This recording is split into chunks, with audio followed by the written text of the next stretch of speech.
Pledge allegiance to the little but still effective American flag. I Pledge allegiance to the flag of the United States of America and to the republic for which it stands, one nation, under God, indivisible, with liberty and justice for all. When ready, if you wouldn't mind doing a roll call? Chairman Sweeney. Present. Ken Lang. Present. Dave Wall. Here. And Tamara Court. Here. Will Prophet. Here. Great, Ziffel. Here. Scott Whitcraft is excused. Yes. Good. Can we make note that both Adam and Jim are present also? And members of the public.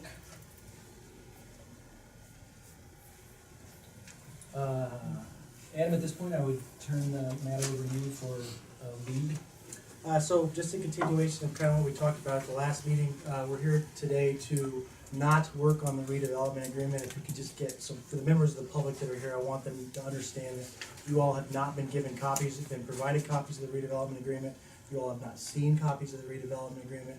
I am simply here, or we're here today so that I may hear ideas from you for what you would like to see in the redevelopment agreement. You have been provided examples of other redevelopment agreements for other pertinent projects within the area to kind of give you an idea of things that you can ask for in redevelopment agreements. And again, this is just to facilitate a smoother process into what planning and zoning would like to see in this redevelopment project, or as we move forward through channels that aren't necessarily facilitated through planning and zoning traditionally. Things like we had talked about, a connection to Grants Trail. Not necessarily something you could control through site planning or request through site planning in the traditional method of planning and zoning. However, I know that has been discussed, and I know that we are interested in working with the developer and creating a connection down the hill of Grants Trail. So with that, I would open it up to hear your suggestions. I have received written comments from Commissioner Whitcraft. I will say they were very well organized.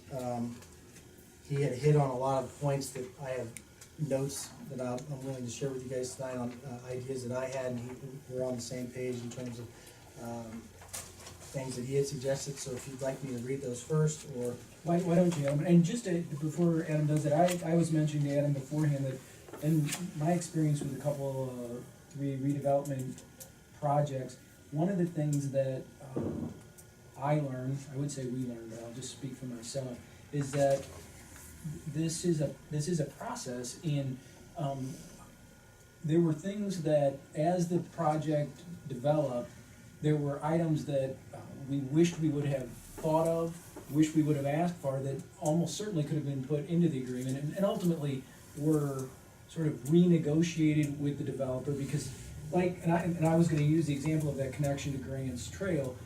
That's I think a really potentially important link to connect some of the other things that we've been talking about, sort of pedestrian-friendly items that isn't really standard, because there is no standard redevelopment agreement, but it was the thought process of bringing that out. It's a lot easier to get these things done when they're in the agreement and contractually enforceable than when they're afterthoughts. And there's not anything wrong with having an afterthought, it's just that at that point you're on a different level with the developer than before the agreement is entered into. So I would also say I'm hoping that this isn't the only time we get to think about this, but I think it's a good time to get started with our thought process. But if you could read some of those thoughts, I think that would be great. Yeah, Adam, to the point of the timing on this, at what point does the development agreement come into play? after the TIF commission decides to take a vote, then So it's fairly soon then, is what you're saying? yeah, and the redevelopment agreement itself is still being worked on in closed meetings with Board of Aldermen, our attorneys, developers' attorneys. And again, I just wanted to make sure that you all were included in this process so that I could hear whatever suggestions you may have, so that I can, run those past the attorneys, maybe put those in the document, best, So the redevelopment agreement is sort of a precursor to the zoning, Absolutely. Well, the the rezoning? redevelopment agreement is a document that provides provides the city greater control over the development. Right, I as understand far as that. it passes planning and zoning. So. But it would precede any formal zoning, It'd be best to think of it as a rider in a contract. yeah. So you have to do this, even though the city can't necessarily make you through traditional method. Okay. So I'm gonna skip I'm not gonna skip anything pertinent, but he has a couple of paragraphs here that are basically explaining why he's asking for these things. But, so the first thing he's asked for is it needs to be pedestrian oriented. Require the developer to create a site plan with walking routes and crosswalks within the entire site to encourage foot traffic from one end to the other, connecting the mixed uses. Create a single contiguous site from the perspective of access that does not depend solely on the automobile. I couldn't agree stronger with this.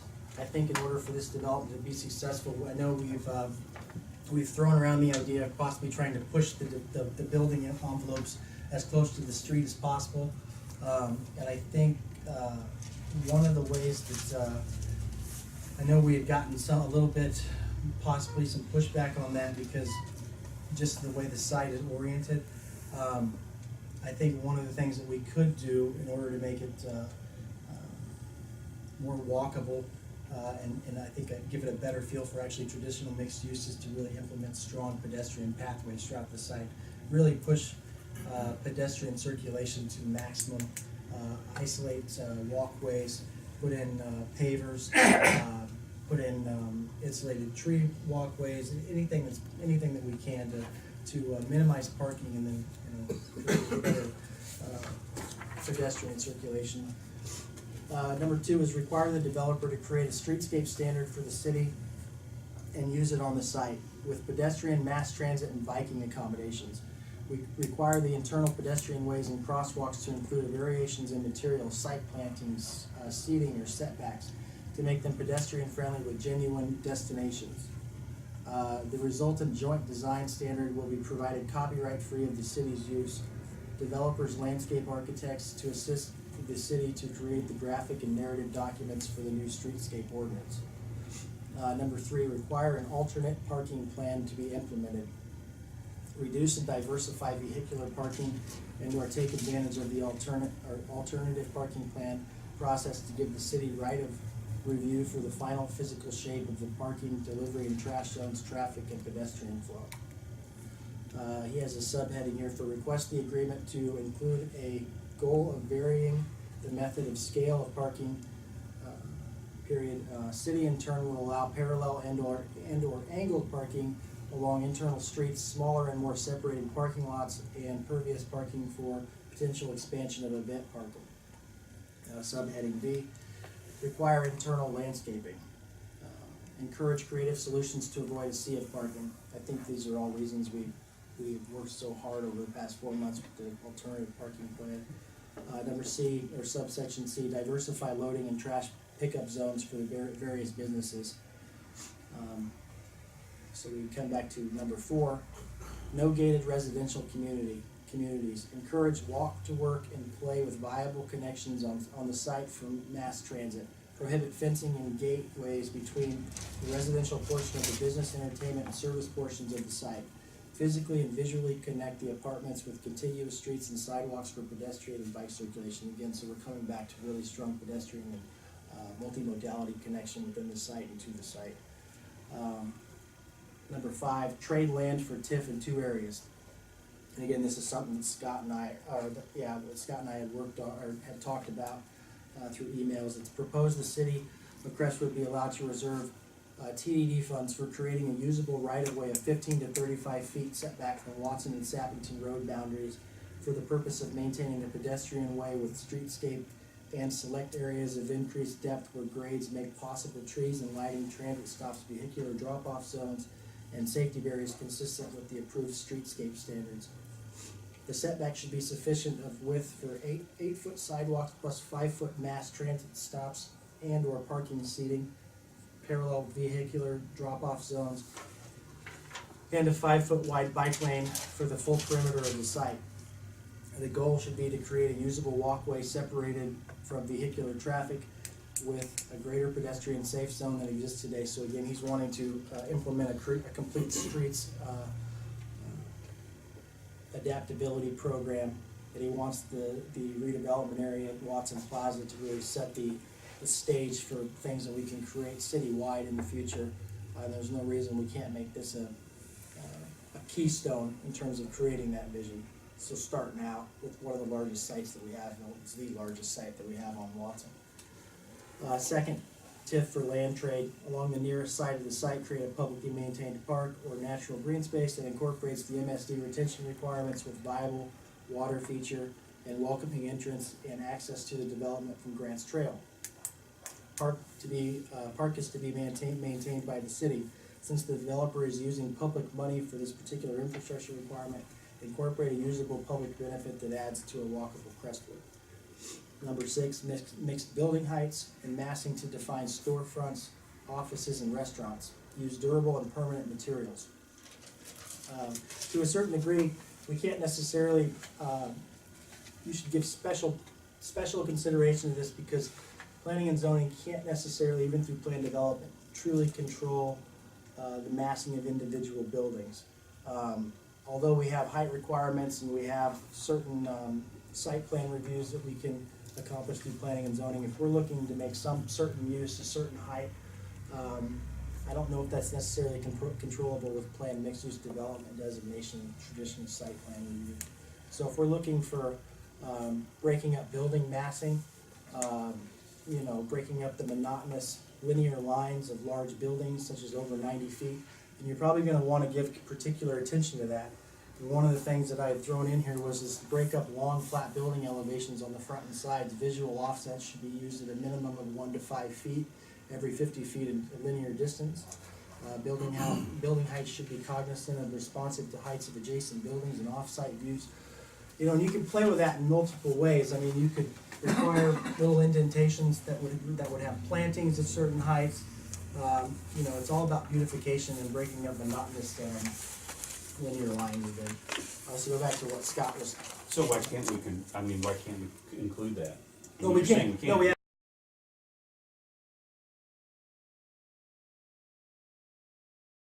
It needs to be in the development agreement. Or go ahead. But why to some degree can't we control the materials too? I mean, No, we 'cause I'm can't. reading some of these other talks about, they really don't want EFS, and we can, discuss the merits or lack thereof of that. Vinyl siding, plywood siding. I mean, I think we have some leeway with that, don't we, in terms of the materials? The materials you definitely do. The only code that we have that controls building materials on Watson is outlined in section 7-9. It says, in commercial and light industrial districts, main buildings may not be of such exterior provided that they are approved concrete, brick, or masonry construction with proper footings and foundations to the height of the first floor windowsills, but in no less event than 3 to 1/2 feet above the ground. And I think we ran into this problem with O'Reilly's. So along those lines, if we want to have a uniform masonry throughout Crestwood, again, I think this would be the time to implement it. It's going to be, as Scott said, this will be the largest property that we've got in Crestwood. Might as well start it with them. Would you want, so staying on that subject, would you want all masonry, not just up to 3.5 feet? Would you want a mix of stucco, concrete, and masonry, or? Well, so that's something we've never discussed as a planning and zoning commission. What do we want our city to look like? Right. You have that ability now with 27 acres. Place your orders. Well, Seems to me we ought to be able to give them what we want, but flexibility at the same time, so you don't lock them into a more, inflexible kind of material. Sure. And at the same time, you're talking about materials. Maybe you're going to get to it, but signage would seem to me to be another key to the facade, to the whole issue of facades and appearance and so forth and so on, and how they blend in with with the materials that we're, you know, that they would be using. So you would want signage to necessarily match all of the other materials? Well, I'm not sure it would be matched, but at least be compatible with and complement. I hate to use the word match because then you start to get the sameness. And I think what we have to do is encourage a little bit of diversity, that, you know, that is more visually appealing. What type of signage were you thinking of? Well, I mean, for restaurants and kind of you have to tell them, you know, you have to see who, you have to be able to tell them who they are, what they do, and so forth. That kind of signage is what I'm talking about. And of course, signage within the development as well. So, you know, for pedestrian walkways, I mean, there's some signage, obviously, issues for the traffic flow. There needs to be signage, so there ought to be some standards for signage, you know, for number one for traffic, one for pedestrian, and one for the building facades. Maybe some other things too, you know. One thing that I had thrown around the idea was that if we were going to implement any type of traditional navigational or, well, I guess navigational signage for Grants Trail, is that we, Great Rivers Greenway just came out with new signage standards, and that we should implement that into any type of navigational standards. For traffic as well as pedestrian? Yeah, well, just with respect to Grants Trail and making people and having people make their way to Grants Trail Yeah. off Watson Road or further down Savington or wherever I see they're what you're coming saying. from. If it relates to Grants Trail, it needs to follow Grants Trail standards within the site. It seems to me that part of what Scott's saying, and part of what we're talking about here is that this redevelopment gives us an opportunity because it is the largest parcel and most prominent parcel on Watson, an opportunity to set the standard for the rest of Watson Road as it matures, continues to mature. So, I mean, I think it's a legitimate question to ask ourselves, do we want a full masonry facade? I mean, you know, I think Edwardsville, Illinois has that. I mean, I don't know if you go to the McDonald's in Edwardsville, it's brick. I mean, it's an interesting idea, you know, that everything there has that masonry look. Is it appropriate to set sign standards that are complementary and unique? This is an opportunity to discuss that. I don't know what the right answer is, but It's a hard thing to do, I tell you this, I mean, and I don't wanna get on the soapbox or anything, but it's a hard thing to do to determine what this wants to be, not having heard from the public, not having in my opinion, a true comprehensive plan. It's hard to, I mean, if you're asking, you know, the Planning and Zoning Commission to sort of drive what this development should be, I mean, we can, but it still feels like, to me, it's in a vacuum. It still feels like that that there isn't a lot of context from our citizens, and that's, to me, the missing piece of this that I think needs to be addressed. Because I mean, I could make a beautiful building out of ephes if you want to. I could do that right now, or I could make a beautiful building out of brick, or all glass. So how do we write standards that evoke what Crestwood wants to be? Yeah, I don't think we Now. can get into the details tonight. Well, we kind of are, if we're excluding materials and we're suggesting about offsets and varying heights. I mean, those are all good things, and I get it from a planning standpoint. But it is gonna start really driving to the developers what needs to happen, especially we start getting on this masonry thing. You know, I guarantee you know, any residential developer is gonna wanna put their hardy board siding up and call it a day. Well- And they'll fight the 3-foot, you know, masonry deal. They'll fight that tooth and nail, or they'll put it on the front and they won't do it on the sides and back.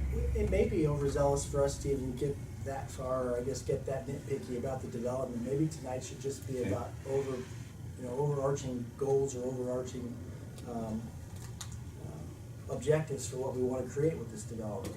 Okay. Everything you've said so far is perfect, and you started with walkways and pedestrian access, and those, I mean, in my opinion, those are all things that are spot on for what we need to be doing, especially if we're talking about a development or developments that are mixed use with, you know, residential, retail component. Those are all fantastic things to do in planning projects at this scale. It's right on.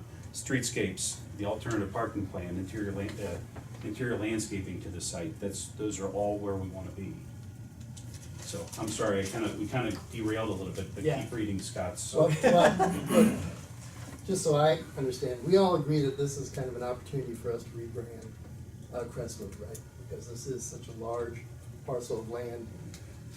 It's gonna be the center of Crestwood, and from that, we can create what Crestwood will look like in the future, right? I mean, we're not deciding what we're going to use, what materials or anything like that, but again, this is a good opportunity for us to kind of start from scratch. And I think it's the last best opportunity that we're gonna get. Whether, and I don't disagree about the detail, the minutia, but without the redevelopment of this area, what happens to us? And that's what we have to think about. So, but I think pedestrian friendly, a notion, I think that seems to be the overarching, at least what I've got from Scott's comments, and it's consistent with his comments, at other meetings. I think it should be greener than not. I mean, historically, when Crestwood was developed, primarily in the '60s, I don't know that anybody thought about, doing green development. It was a sea of concrete and asphalt, I mean, and it wasn't just Crestwood, that's the way things were developed. But I think being green does not mean that we're trying to write a mini comprehensive plan. I think we're just trying to say, from a planning and zoning perspective, we're interested in pedestrian friendly things. I don't know, I want to speak for anybody else, I'm interested in trying to do this as green as we can. And those are kind of like the bigger items, as opposed to saying whether you can use ephes or masonry, because I'm not. But see, I'd argue the green thing though. I'd say, well, it doesn't need to be.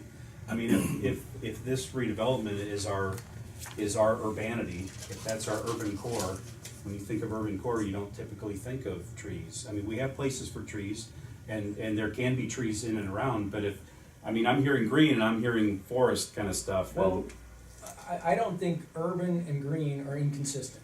I think you can do both. I think part of what Scott is saying here, the trade-off, the trade land for TIF, to me, that's green. He's saying, I shouldn't put, what I'm hearing him say is that the city of Crestwood is making a commitment and an investment. We want something back. One of the things that he says that he wants is a park area. My experience, parks are green, but I guess you could have asphalt. I read that as green, but I think that's a message that we can send as a planning and zoning commission, that we're interested in seeing those kind of elements in this development, as opposed to the sea of concrete that it is and was. I mean, but that's just my hearing of it. I think it's important for us as stewards for the future to recognize that we have an obligation to conserve and recognize what we're doing, and I mean that's just my opinion. Have we gotten into talking in any of those points about grading relief? I mean, as far as the actual No, topography of the Would it land? be appropriate to say we would encourage some grading that would that would provide some visual relief along with the plantings and everything, and not just have a flat surface, even for the planting areas. I mean, to have some kind of flow as opposed to a flat area. So that sort of goes with what you're talking about. Yeah, I think so too. Yeah, I think it's natural. I mean, Like that's an undulation throughout the site? well, I mean, to a certain extent, some way of doing, because they're gonna have to regrade the whole thing. So as long as they're doing it, rather than just put a bulldozer in and make a flat surface, I think it would be good to encourage, for this particular development, to see if we could encourage them to use some kind of grading that would provide some visual relief along with the planting, to make it more visually appealing.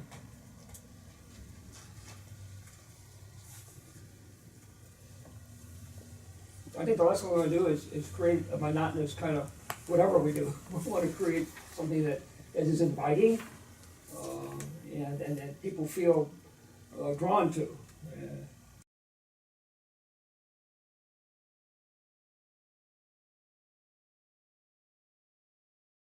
I understand.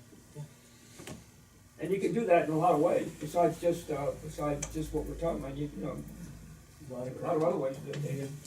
Yeah, I was kind of just gonna piggyback on Greg's comment about having a completed comprehensive plan. So one of the things that I did that I thought would help inform me was I printed off some of the summaries of the workshops that they've had already for some of the comprehensive plan. There is a business workshop summary, and I think a community workshop summary. And it was actually the business one in particular was very helpful, and it kind of did talk to some of these things that other businesses went, or some things that we're already talking about. Need for an activity generator, improved sense of place, and a lot of this stuff is already things that we would like to do. Grants Trail is something that they brought up. Top projects and actions, parks and green space, aesthetics and character, transportation. But it really just kind of touches on a lot of these things already. So, in a way, without having a completed comprehensive plan that Hazel and Levine is going to do, some of the public input is already there, and it kind of speaks to some of the things that we're already talking about, and other things as well.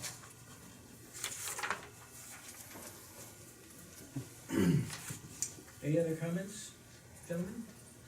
Where are we on Scott's list? Are we halfway We're on through? 8, we got 8 and 9 left. Actually 7, Thought 8 maybe and there 9, was a sorry. few more than that. So Scott is, so number 7, create new signature entrances, not just the reuse of the curb cuts at traffic lights at existing entrances. Bury the overhead utilities where possible, continue perimeter pedestrian ways into the interior of the site, provide crosswalk and signals to encourage pedestrian use of full site and adjacent sites. Entryways should be reconfigured and partially elevated to create entry platforms for an entry feature, landscaping, signage, and/or lots for outlying business parcels who would benefit from closeness to Watson and Sappington roads. I know that's one of the things he's most supportive of, or he really wants to create what he calls are pedestrian platforms from entrance from adjacent sites, and sites being Best Buy and Gorman's and Schnucks across the street. And I'm in agreement with him with that. However, I don't know how changing access to the site in terms of our current access points would alter that. I think there are things that we can do or suggest on the site that could make it conducive to better site design, but I don't know about how changing the access points could inhibit that or actually help it in this case.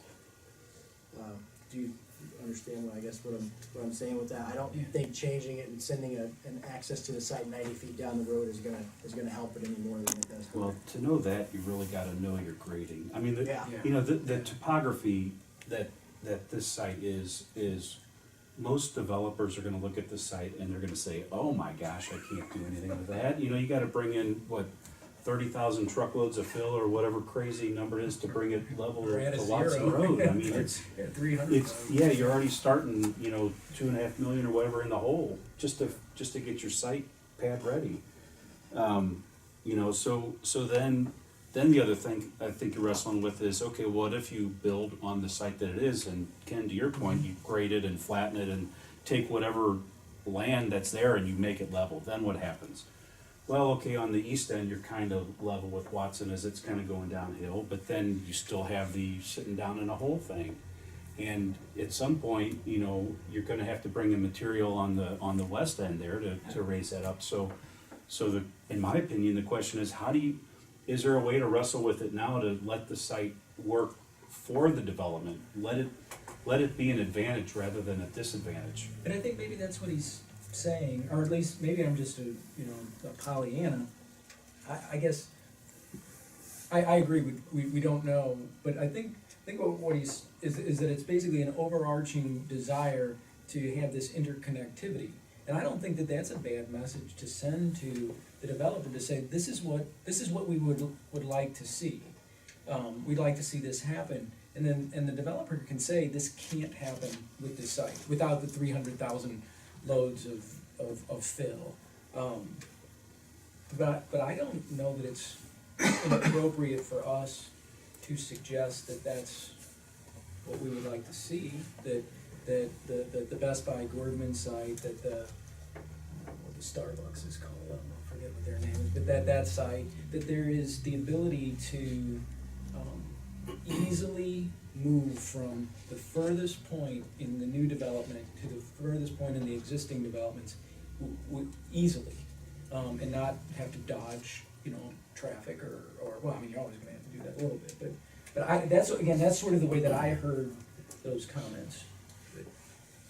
But it is, I mean, Ken's point is spot on. I mean, it's a difficult site with its current terrain. Can we argue for mixed-use buildings as part of this, so that we don't end up with just a single-use building like multifamily residential here and retail here? I mean, is that something that we can push for as part of this? We can ask for whatever we want. Because if you start doing things like that, then you do get that dynamics, you do start getting that, living above the retail, and you get that more. Yeah, Adam and I talked about that the other day as being one of the things we ought to at least encourage, And even, I mean, the comments were that they would be physically and visually connected to mixed uses, which I mean, again, that's what I read that as saying, is that there would be this interplay between the mixed uses. And obviously you don't want the children playing in the zoo. I mean, I would even make it stronger than that, because I mean, you could interpret that, well, we got our residential here, and well, right next door with a sidewalk connecting it is your retail. I mean, I'd almost, get it vertical and almost, try to let your site, use your site as your advantage and build vertically, build up along, the corridor, and let that. I like it. I think that's just. I can tell you one of the challenges in today's market with what he's facing is that with true mixed use, the uses that he's proposed, especially with office, is that he wants to build an office tower that is for one particular party, or 2 or 3 particular parties. It's a build-to-suit office tower. And the problem with that is, right now, every major office tenant or someone that is looking, such as FEMA, St. Mary's Hospital, all these places want their offices tomorrow, and they want them built to suit tomorrow, so that they can move in tomorrow. And when you're looking at a project that isn't meant to be completed for about 2+ years, possibly 3 years if it's done in certain phases, that creates a problem, and it creates a problem for him. And so I think that may challenge, and that's, we can ask for whatever we want. What we might get is a red pin or a red line. Office is a little bit different, the B occupancy is a little bit different to deal with, because it has a different time frame, Monday to Friday, 9 to 5 and stuff, and so life is a little bit different than you would, retail and residential above. That model, I see that all over the place, and it does work, and it does tend to liven the space that you're creating down below, and that's one of the things. I mean, you don't want to create a center, but then have it not have activity, right? There needs to be planned activity, and there needs to be people there. Well, if people aren't walking there, Right. they need to be living there so they can, use the space. So, I mean, I don't know, I think there could be a way you could cordon off a section, if we are talking about office, that, okay, well, if we're gonna have office development, let's think about it either on the east end, or the west end, or the back side, or the front side, wherever, and where does it make the most sense to put the office functions, but then the rest of the development can still respond to That the isn't scale we're that isn't talking about. inconsistent with your notion of verticality. I mean, that you could still have a segregated area. I mean, an office building is a good example, that you don't mind having that segregated, not in the most negative way, but that is a design feature of this otherwise integrated development. I think that's, I mean, that's. Office spaces are great too, because they do enliven the space that And- you're talking about and they when drive them people Monday through that live there are Friday. gone, Yeah. and they're at work, so I mean, Yeah. those are good things to have. So I basically broke that down and split the office out over several sites, centralized over a wider area. Would that work for you, kind of? Right. Yeah, I think so. And not all office has to be just office. You could have office on the second floor to the fourth floor and retail on the first floor. One of the things we didn't cover, because I've seen people raise their hands, are we taking public comment? No, I mean, generally speaking, just for the public, a work session, there is no public comment section. It is strictly for the board and staff to have discussion. So it's not consistent with a work session. So I was not intending to take public comment on the record. If somebody wants to stick around afterwards and chat. Adam Greg raised a really good point about the comp plan and dovetailing where they're going with where we're going.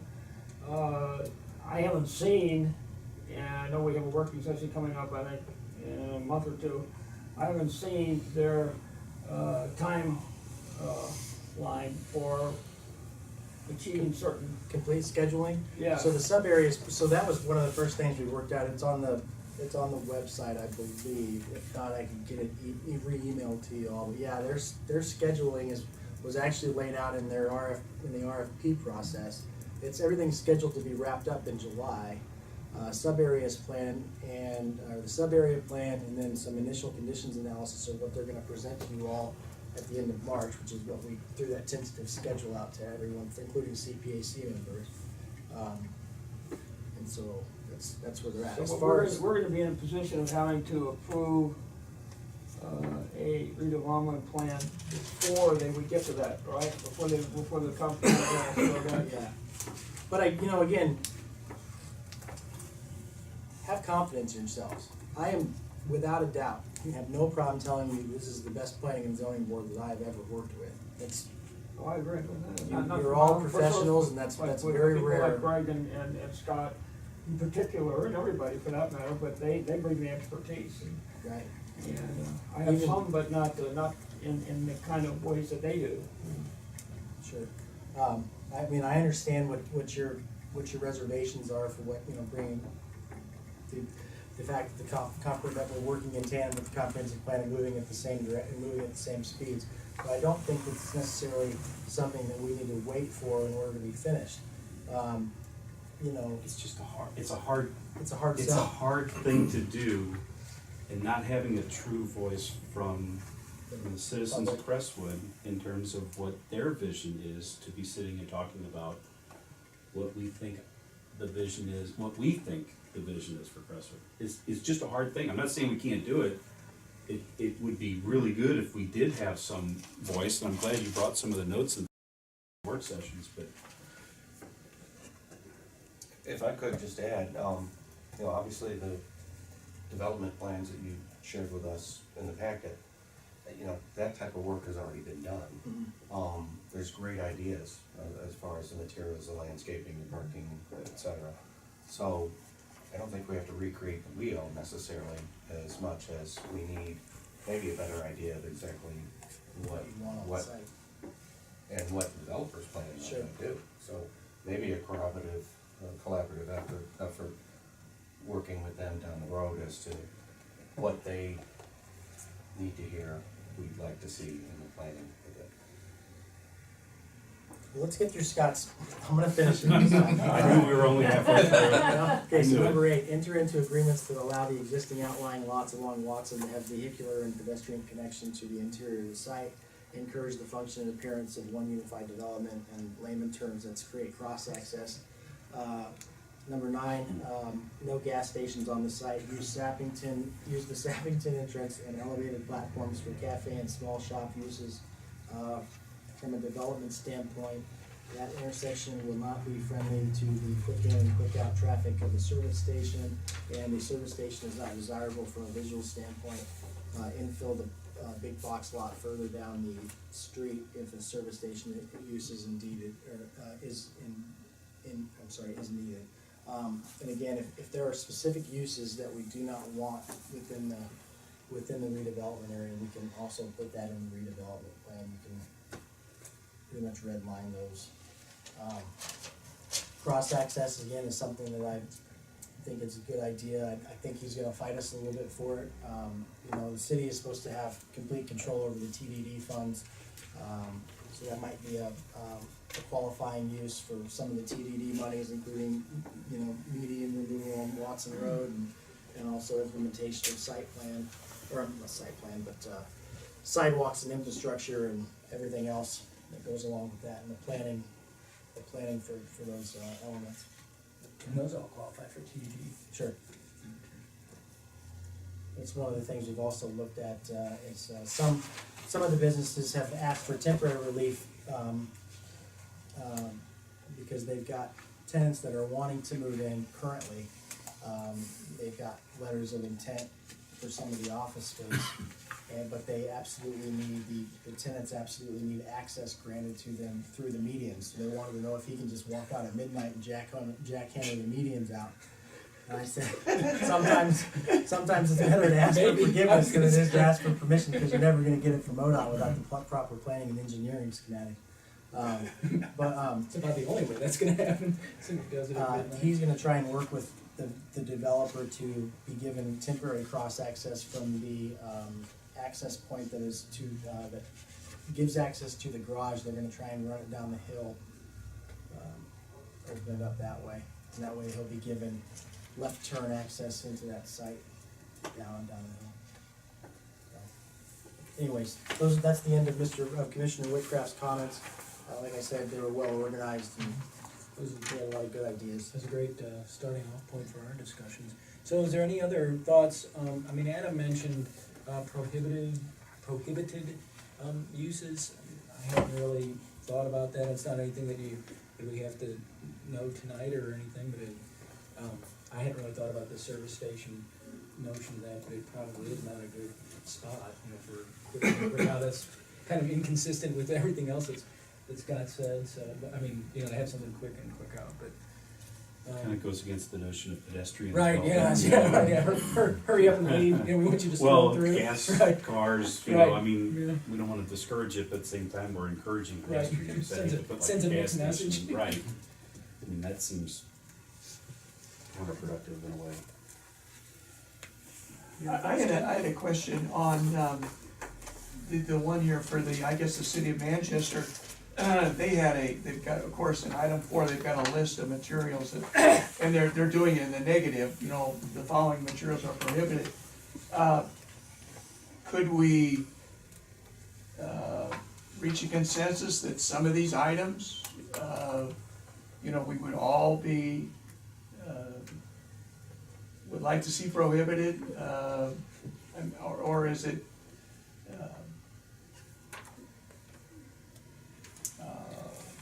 I don't have a problem with prohibiting any of those I was that are gonna say. on these, except for the EFS. I mean, like I said, you can, I don't use EFS, in a day-to-day type thing, but, people do, and it can be successful, if it's done right, it can be a successful, low-cost cladding material.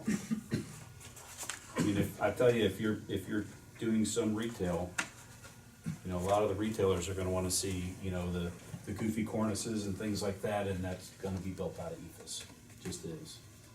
Yeah, and it can be attractive, right? If you do it right. Yeah, I mean, so then I guess as a tentative, like a working draft or idea, we could,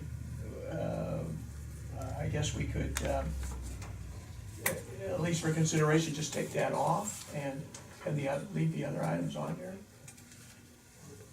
I would agree. I mean, all the rest of them, I would just as soon not see. I mean, I'm not looking for exposed asphalt, shingle roofing, and aluminum buildings. I mean, I don't think any of those are consistent with what we want, I mean, from my opinion. I mean, it's just my opinion, but So which one do you guys wanna leave on? You said EFS? well, that'd be the only one we'd strike, like, from the Manchester one, which is number 4, item 8.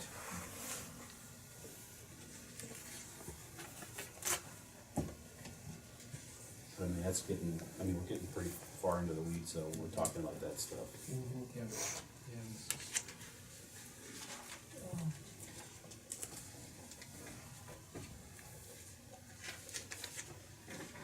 I mean, in 4, they say materials having natural, durable, low-maintenance surfaces such as brick, tile, or masonry are preferable to materials with applied or integral finishes. Is there anything controversial about that? Hey Jim, do you wanna chime in here, because with item 4, like we talked about in 7.9, with the requirements of our standards on Watson Road, it has to be approved masonry, brick, concrete, with proper footings. So we don't even have to worry about outlining the materials here, because none of those are, except for the exposed concrete masonry units. Concrete finishes are precast concrete panel. I don't know if we would, well, I guess reflective glass. Never mind. Sorry. Thinking out loud. Well, I don't have a problem if we wanted to discuss the details. I guess I saw this more as the 30,000-foot view than Right. the Okay. very specifics at this point, just because I don't know if we're Some of far this, enough. some of these examples, like in Manchester Highlands, they might not have had the design standards that we already have along the corridor, so that's the reason they had to be more specific than we necessarily have to.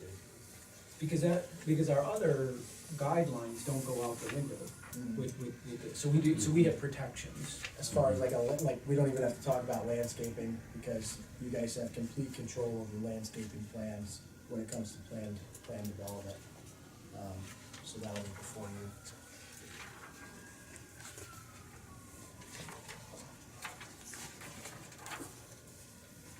Sorry, didn't mean to. No, but I would think going forward, is the idea of to sort of think this through again. You know, I mean, if things come up, you contact Adam, let him know what your thoughts are. I mean, it's perfectly reasonable for everybody to have slightly different notions of what is good. I was wondering, the developer, he's talked about a couple of restaurants. Are there any restaurants that we would think would be inappropriate, or a kind of restaurant, or a type of restaurant? No cafeteria, or, No fast food. I Is that? Well, I think we gotta be a little careful in terms of eliminating types of restaurants and starting to say we want this one or that one, but fast foods, I think, could start speaking to that a little bit without being specific. I mean, if we don't want fast foods, cause that's a particular type of event that happens, right? Usually you drive up and you order from the Right. window and you drive away. I mean, we could say that's not conducive to the pedestrian environment we're trying to build. I think you'd be right in saying, we can have fast food in other places, just not on the site, in my opinion. We got a lot of places. Word that is like no auto-centric restaurant uses. That's how you would say it. That's It how would be you'd say it. consistent with our other. Right, which goals. by very nature then rules out the fast food component, but the Yeah. fast food brings in a whole different set of challenges when you're dealing from a planning and zoning standpoint, in terms of the traffic, the times of operation, all that kind of stuff. It's a different business model than restaurants, which maybe you're thinking of, which shut down about 9 or 10 o'clock at night, or 11. Right? Yeah, oh, yeah. Well, I was just trying to, think of in terms of what he's kind of outlined, and then within that set of ideas, what do we find on, the extremes that we could kind of say, Yeah. no. Yeah. But, Adam, what is our timeline for our input once again? Probably about 2 weeks. Before I have to have the revisions refined enough to where I can send them off to the attorneys, and then they're gonna further refine them into the legal language that we use. Has the staff determined any thought process in terms of types of businesses that we want to avoid? There are several in the document that I don't know.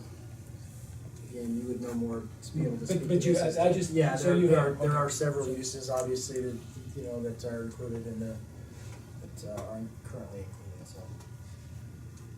So Adam, you're gonna take the input tonight and sort of Yeah, put it together? put it all together and then Yeah. send it off. send it out, and then we could Yeah, and you'll send that to us so that we could maybe make a comment on I can that. send you some, I can send you a refined Of version what of we what your talked about idea this was evening, for you. because then that would, and then that would give all of us an opportunity to see kind of in writing what we, maybe what I didn't say very artfully tonight, and then have an opportunity to have a little more input once we've seen it in writing. Is that okay? Yeah, that's You got fine. time for that? Yeah. The work, Mr. Anderson, you got a report for us, anything?